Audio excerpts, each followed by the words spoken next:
Hello, everyone. Welcome to another Tuesday, patron-only Eventide stream. Hi there, I am Jason Bullman. I'm the creator of the Eventide campaign setting, and I, have a day job working for Paizo, making a little game called Pathfinder.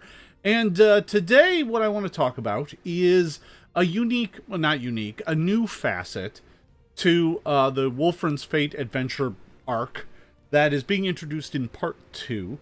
My players got a little sneaky on me and kind of started experiencing this during their downtime, but it is a formal part of Part 2 of the adventure, and that's introducing the reputation system to the town of Wormbones. So I thought maybe today might be a fun, a good chance to sit down, look at the reputation system, what does it offer, and talk about how to implement it in this adventure. So, a little bit of backstory here. Obviously, for those of you who have been keeping up with Wolfren's Fate, Part 1 is done and off to the editor. And I've got a bunch of hiccups and snafus on that side of things, but it's still moving forward. It's just going slow. There's always something. And so that's gonna keep that slow. But we're playtesting Part 2. As a matter of fact, my groups are set to play this coming Thursday and Tuesday. So I've got one group playing on this coming Thursday and another group coming and playing actually this next Monday. So I've got them playtesting Part 2 already, and Part 2 is well on its way to being written. I have pretty good sized chunks of it kind of sketched out at this point. I still need to work to get it into kind of the form that I would consider to be final text. But it is coming together, and one aspect of that is this kind of reputation system. Now, the playtest groups already experienced kind of Part 1 of the first session of Part 2, and in that they had some downtime, they learned some stuff, they started figuring out what the situation was, what direction they were going to go, and how they were going to start searching for Wolfren's missing ring. And in their downtime, most of them were like, I work this job, I do this thing. But I had one character in each group, unsurprisingly both the bards, decide that they were going to, go and spend their time instead trying to earn a better reputation with a certain group of people. So one of the goblin bards went and started playing for the locals or for the common folk, trying to get the workers and the common folk on their side. The other goblin bard went and started playing for merchants and trying to get them on their side. So both of them directly started working with the reputation system. The reputation system that I hadn't even introduced to them yet, because for me, I hadn't even really set it down. Now, the upside is the Game Mastery Guide contains a pretty good reputation system. Doesn't have quite everything I want in it for Eventide, but it has the basic framework. So let's start by kind of looking at that. And if you have the Game Mastery Guide, it's located on page 164 of the Game Mastery Guide. I have it open right here. And basically, the way it works is that you earn or lose reputation with any faction or organization by either doing favors for them, which earns you reputation, or doing disservices to them, which loses you reputation. And these things come in different gradients, minor, moderate, and major, right? So a minor favor, is something that they can do in not even a full game session. It's just something they do, I buy a round of drinks for all of the members of this guild who are at the bar. Congrats, you earned a minor favor. Moderate favors take a bigger amount of time and are might even be a whole quest. And major ones are gigantic things that take multiple sessions, right? So, and you gain 1, 2, or 5, right? Roughly. So, looking at it from the start, that's a small gradient, and then your reputation scale goes from 50 positive to 50 negative. So there's a 100 point band here. And on the disservices side, you could insult people, minor missteps, or you could, cause them a nuisance, or, cause them major disruptions, right? So, and in some cases, you don't want a good reputation with some organizations, right? You know, oh, that's an evil organization. You keep doing bad things to them. Your reputation with them will fall. And eventually it'll get to the point where they are actively hunting you and seeking to destroy you, or do you harm via whatever thing makes sense for them. On the opposite side, you get your reputation up high enough, and you can ask them for favors. They'll help you out. They treat you as the members of that organization are friendly or even helpful to you right off the bat. And this gets to the spot where I think I want to add a bit of a bolt-on and add a system of boons to this as well. So you've got the reputation system, and you know the middle band is a very tight spread of -4 to +4. Almost all of your reputations are going to start there because nobody knows who you are and what you're about, right? And for starting characters, it's certainly going to be in that spot. But through the actions of the first part of Wolfren's Fate, they've already changed their reputation in some categories and with some groups. And, you know, through some of their backstories, they automatically start with either bumps or penalties. So, you know, this whole system is designed to give you kind of a granular approach, you know, that allows you to make a system that the players feel like they can affect it by doing the right things, or, you know, not doing the wrong things, and they, you know, get something out of it, right? You know, having NPCs be at a positive attitude towards you right off the get-go really helps, because if they just treat you like any old Joe off the street, right, you know, the players can find themselves in a spot where they can get discounts on gear or services, or, you know, call for help in times of need, that sort of thing. So the system is also set up in such a way that it is harder to get to the extremes. It can be very difficult to get down to, you know, hated or revered, or get all the way up to revered. You, at the end, have to do kind of just the major things. You can't just get by with, oh, hey, I bought everyone a round of drinks. It's like, yeah, we already like you. That doesn't help you any. But I also think reputation is a way that you can give players a bit of a reward for their actions during the story, right? So, for example, I have categories that aren't just groups. Some of the categories that are in Wormbone are kind of societal groups that kind of represent, these aren't universal, but they do represent kind of large populations of people. And I divide up the city, the people in the city, into kind of 4 categories. And that is, you know, just the people. And that means kind of everybody as a whole. And then there is workers, which specifically refers to those in organized work and labor. So guild members, members of, you know, larger trade organizations, people who have, you know, kind of the lower middle class folks. Then the merchant class, which is not the nobles, but is a powerful, wealthy class of folks. Then you have the nobles. And then beyond that, you get into things like, oh, this is your reputation with the town council. This is the reputation with the blue banners. And then you start getting into the organization, some of which I already laid out that you can find over at MinotaurGames.com. And, you know, there's a whole bunch of these. So there's, you know, when we're talking about organizations, you've got the 9 spokes. This is the cabal of wealthy merchant lords. And they are, you know, power hungry and wealthy and control much of the trade that goes through town. Then you've got the blue banners. This is the city guard for Wormbone that answers directly to the council. You've got the Dawnbringers. This is the fringe group of scholars who study the 7 truths. This is an important organization for the PCs because eventually this organization is going to reach out to them and attempt to kind of recruit them. You've got the Echo Men. They're kind of a sinister cult who don't really play into the Wolfren's Fate adventure story at all. You've got the Resolute Heart. They will play a small part in the Wolfren's Fate story, but not a particularly large one. They're the kind of religious fanatics. You've got the Upstart League.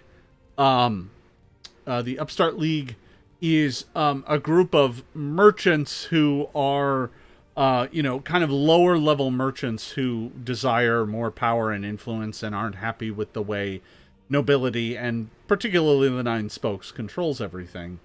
And then, of course, you've got the Zankar Imperium, which is a very minor faction in the city, and I don't expect that the players will get much in the way of reputation with them, positive or negative, at least here in this first part of the adventure.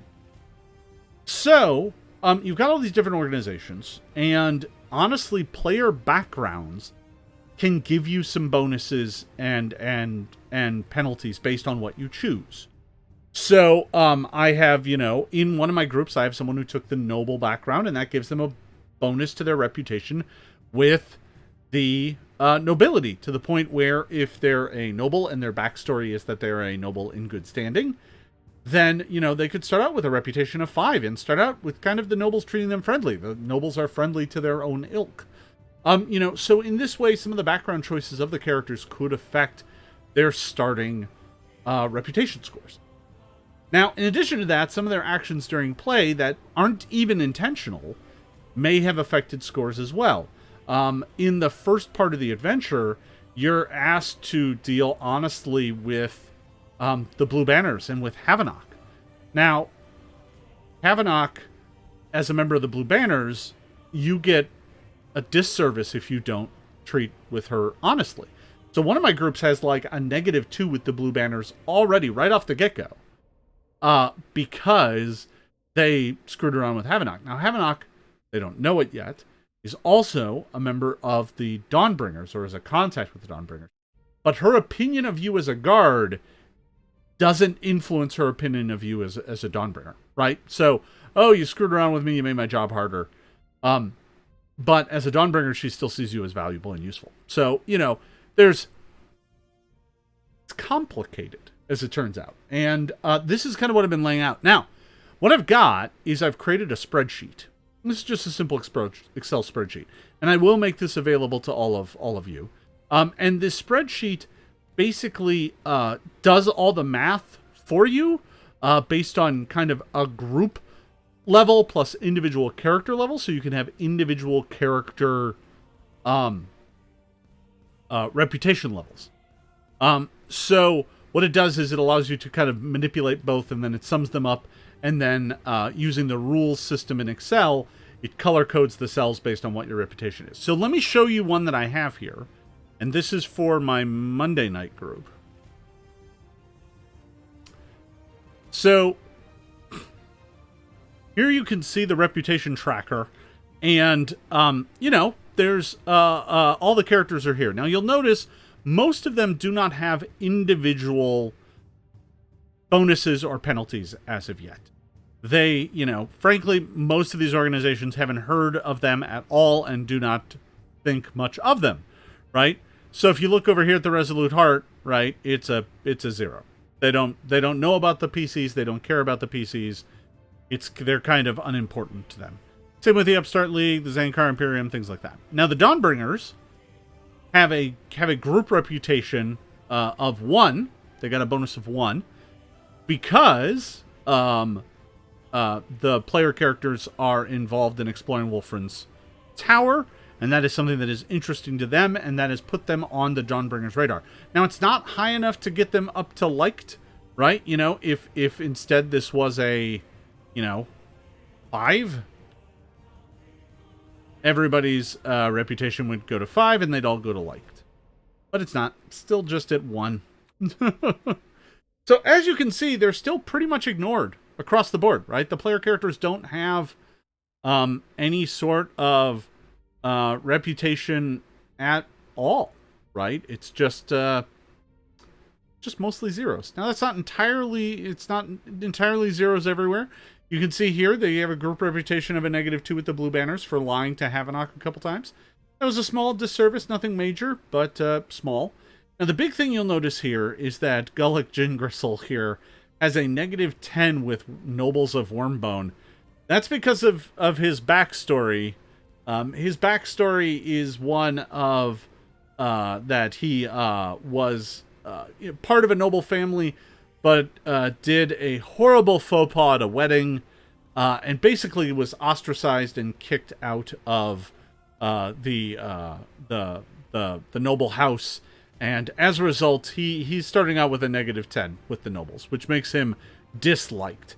Not quite hated, right? I mean, if he got down to -15, he would drop down to that hated spot. But right now he's just at -10. Now the group might, if the group ends up being disliked by the nobles as well, that's not going to play well. That's gonna push him way down. But right now the nobles don't have much of an opinion of the PC, so he can sit there at -10. That does make him the only character that is actively disliked by one of the groups here at the start. Now you'll see Aelia has a 2. She has a 2 because her backstory is that she is noble-born, but that is not her background. So she's only getting a 2 for that, and she's kind of flying under the radar right now. Gulick is also the one who attempted to influence the merchants and did so successfully. So he has a 1 there as well. And then lastly, the last bit of modifier here is the people of Wormbone. And this is kind of the general reputation of the player characters. This is like the town's view of them. And they have a 2 there because they went into the tower and came out successfully. And are seen as kind of local adventurers of interest. Not enough to get people to like them, but not dead on neutral either. So, this spreadsheet auto updates as well. So, if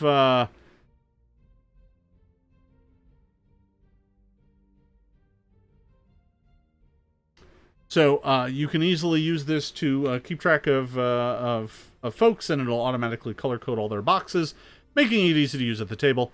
And like I said, folks, I'm going to make this available to all of you as part of this Patreon. It'll be included as with the Part 2 playtest files. So you will get that as part of this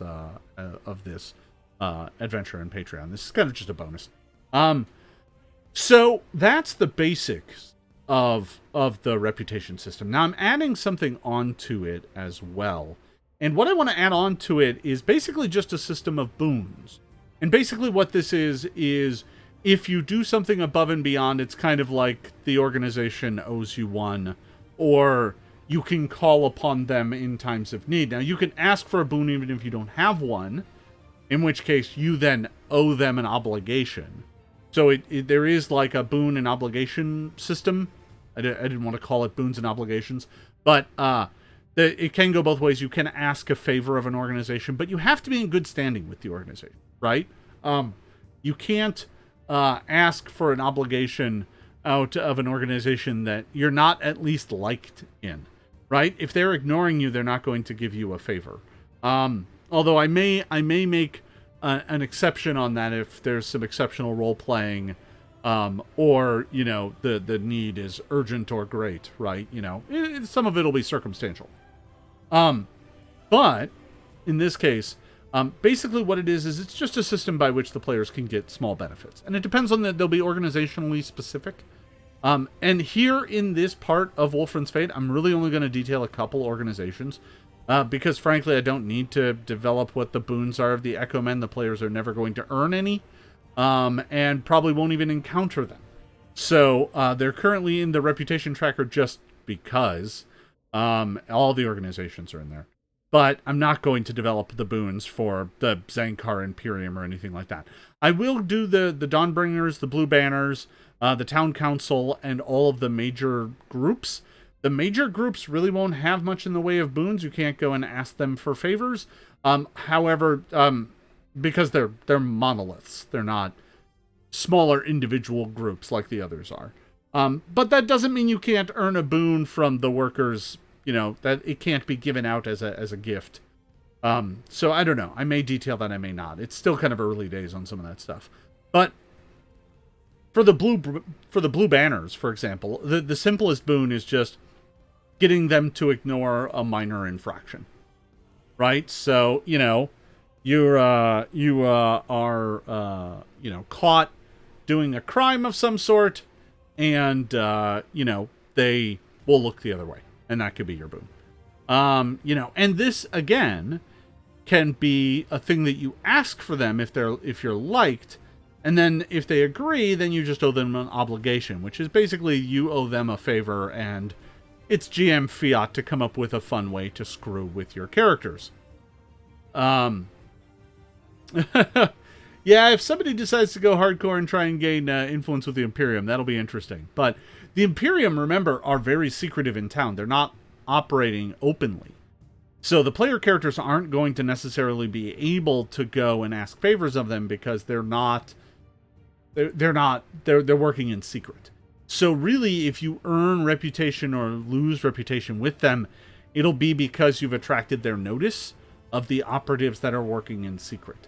So it's not necessarily a great thing, but it depends on the situation, right? I could see that being largely famous, right? You know, if the players get to a certain point where their People of Wormbone reputation is up high enough, they could find themselves in a spot where everybody now at least treats them, maybe still treats them as ignored, but no longer treats them as unknown.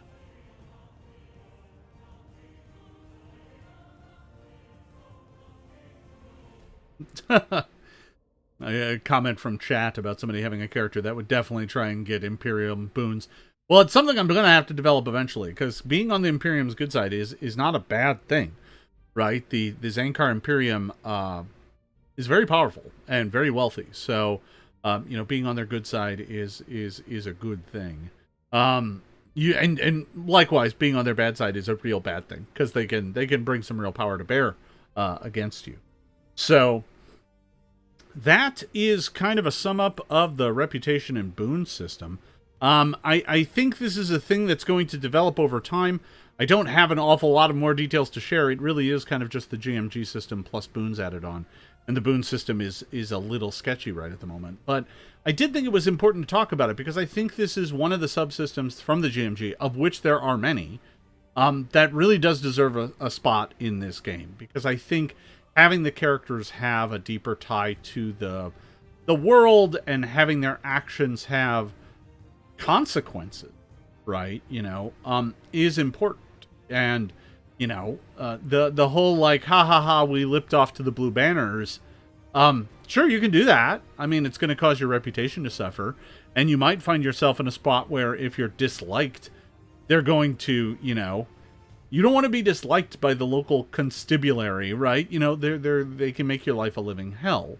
They can, you know, arrest you for minor things and otherwise make it hard for you to do business. So I think for this game, and especially for this story in which the town of Wormbone and the people of Wormbone are kind of central, especially to part 2, that this is a good system to implement.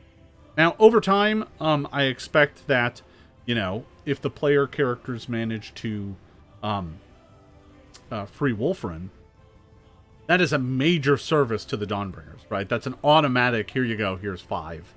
The Dawnbringers now will probably like you, and put you well on the way to admired, right? Because you only need to get to 15 to be admired, and 5 is a third of the way there. So, you know, I think there is something to this system that that you can work into the adventure rewards as another lever to reward the players for a job well done. So that's the direction I'm going to go with this. I'm pretty happy with it. You know, I think this spreadsheet is super handy. I have one of these for each group. They're pretty similar right now. They've got some different bonuses and penalties based on what they have. But, you know, it's a handy tool and something that'll help me at the table. So there is that. Will this system be behind the screens, or will the players be aware of it?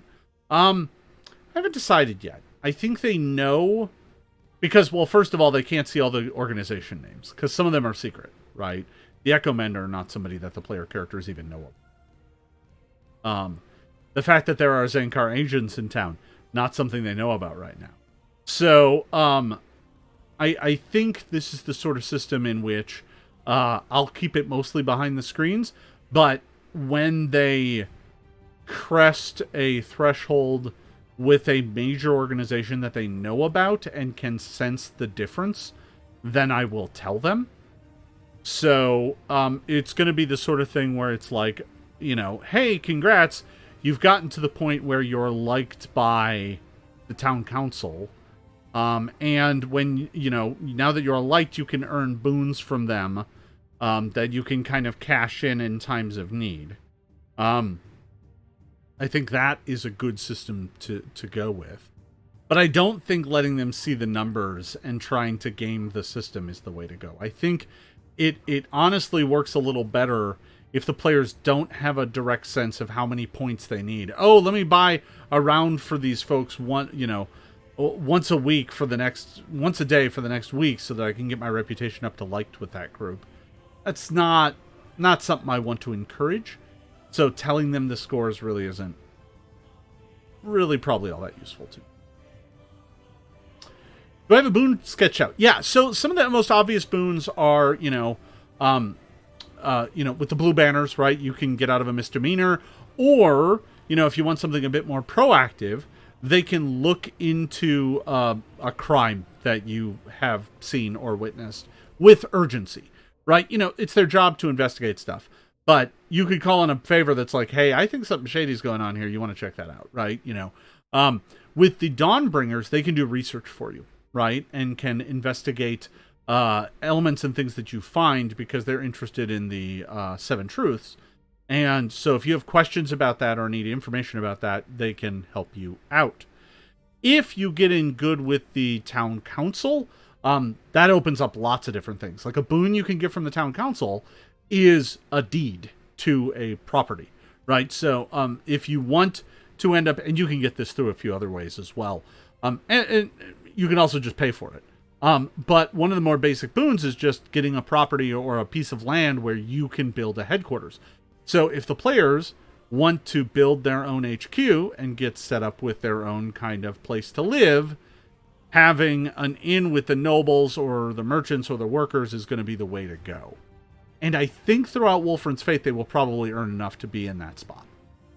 In fact, one of the things I'm thinking about is for the end of this adventure, I'm already thinking forward to how this whole thing wraps up and comes to an end. And I think part of it is that, they end up waking Wolfren, but they also end up kind of getting a base of operations. Because here's the thing, Wolfren's not going to move back into his tower. He understands that it's a ruin. And although he's interested in some of the stuff that's still down there and will assert his claim of ownership, he also is going to need to establish a new place to live. So he's going to do that, and at the same time, the player characters can as well.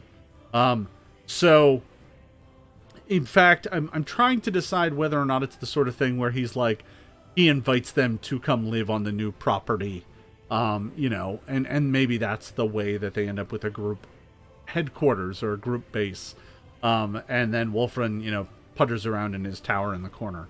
I think that's kind of interesting.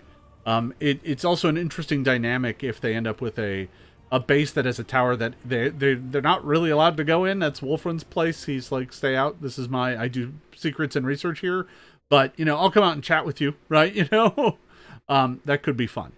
Because I do intend to paint Wolfren as a bit of a curmudgeon, because I think that's fun and interesting, but one that is in debt to the PCs and recognizes that they may be useful. Because Wolfren, when he wakes up, is going to be very, very concerned that he's been out of it for 300 years. And he was worried about the state of things 300 years ago. And, it hasn't gotten better in the past 300 years. As a matter of fact, it's probably gotten worse. So, Wolfren has a big concern that it may be too late to stop the decay and magic, but these PCs seem capable. They got him out of slumber, so he's going to use what tools he has available to help kind of learn more about what's happening. But all of that stuff is deep future stuff, right? That's beyond Wolfren's fate. That's, I may do an adventure down the line called Wolfren's Quest. And maybe I'll make it a trilogy, right? Wolfren's Fate, Wolfren's Quest, Wolfren's Resolution. I don't know. Who knows? Wolfren Starks Back. Revenge of Wolfren. Yeah. So, I think that's kind of fun and probably something that I will play with in the future. Yeah. So that's what I have here today. If anybody has any questions, I'll be happy to kind of field them. I've already kind of taken a couple here. But yeah, I think that's the system that I'm going to build. And I honestly think that getting the players engaged with it is making them realize that this system has meaning, right? So if they do end up with a negative reputation with an organization, they're going to feel that, right? They especially are not going to want like a negative reputation with the merchants.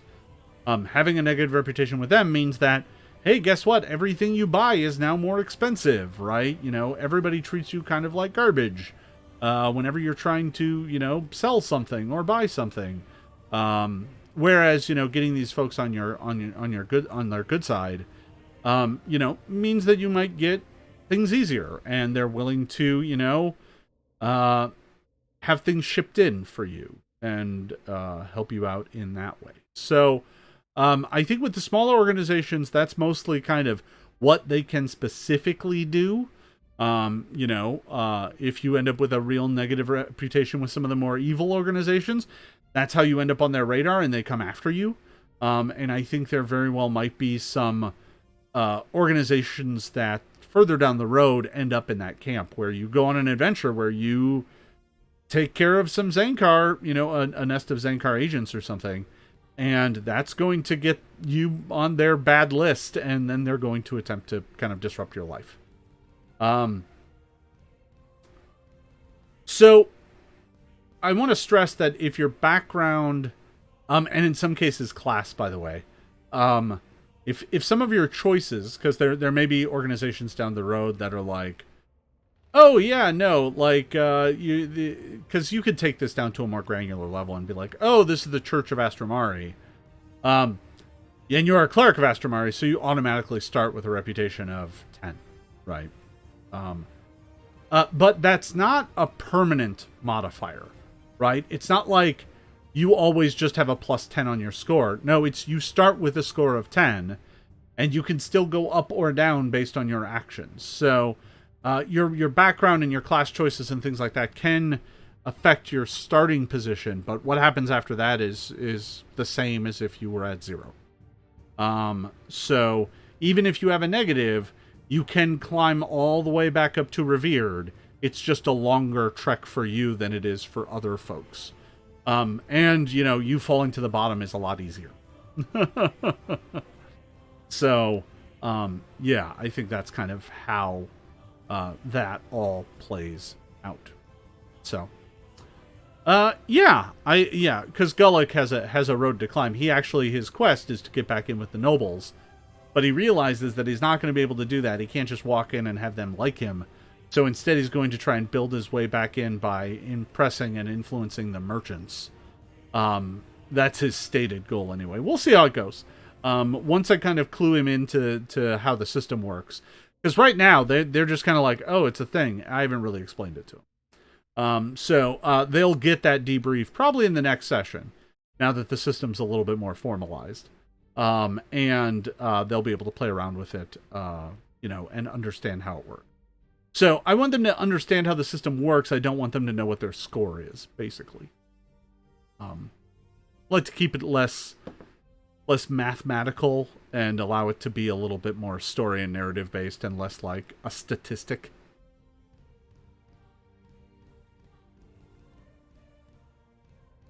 Yeah. So, folks, I think that's about all I have today. This might be a little bit of a short one. What do I got going on right now? So, this past Saturday, I did a public Eventide stream talking about Wolfren's Fate. A lot of old news for all of you.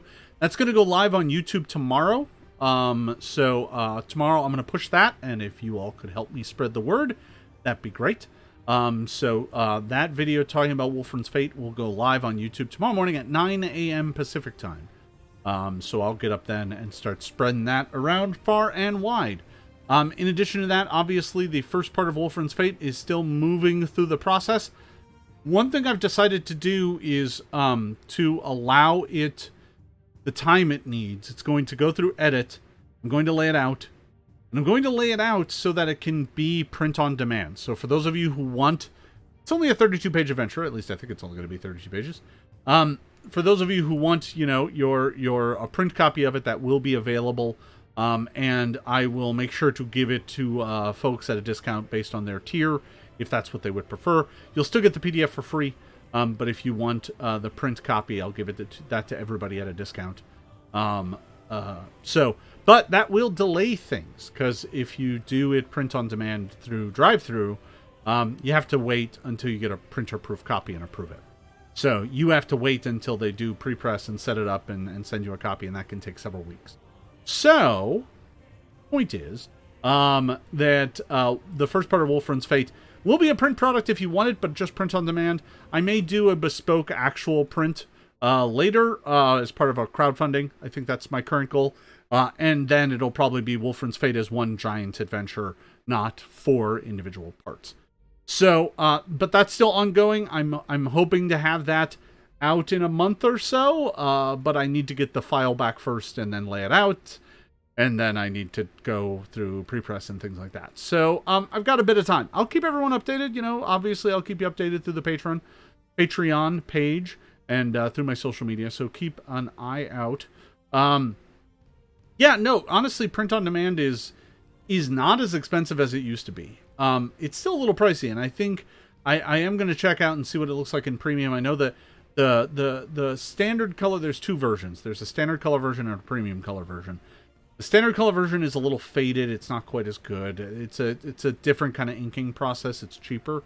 Those, you know, that'll probably be around $20, whereas the premium one will be more like $25. So yeah. And for a 32-pager, that's a little pricey, but not horribly. We'll see how it looks and whether or not folks dig it. I may even, if there is some interest, and I'll do a poll on the Patreon, if there is interest, I may have a limited run of them printed, and then I will number them and sign them and sell those to patrons first. But this is just a thought right now. It's a pipe dream. If that sounds interesting to you, let me know. And I may do something like that for the first very ever printed Eventide product. All right, folks, that's all I have today. In about 20 minutes or so, I'm going to be going live again over on Twitch, playing more Stray tonight, so I hope you tune into that. I want to thank you all for watching. I want to thank you all for your support. It really does mean the world to me, and I really could not do this project without you, so thank you very much. There's still so much more to come. I'm excited to share more of this world with all of you. Thanks for watching, everybody. We'll see you next time.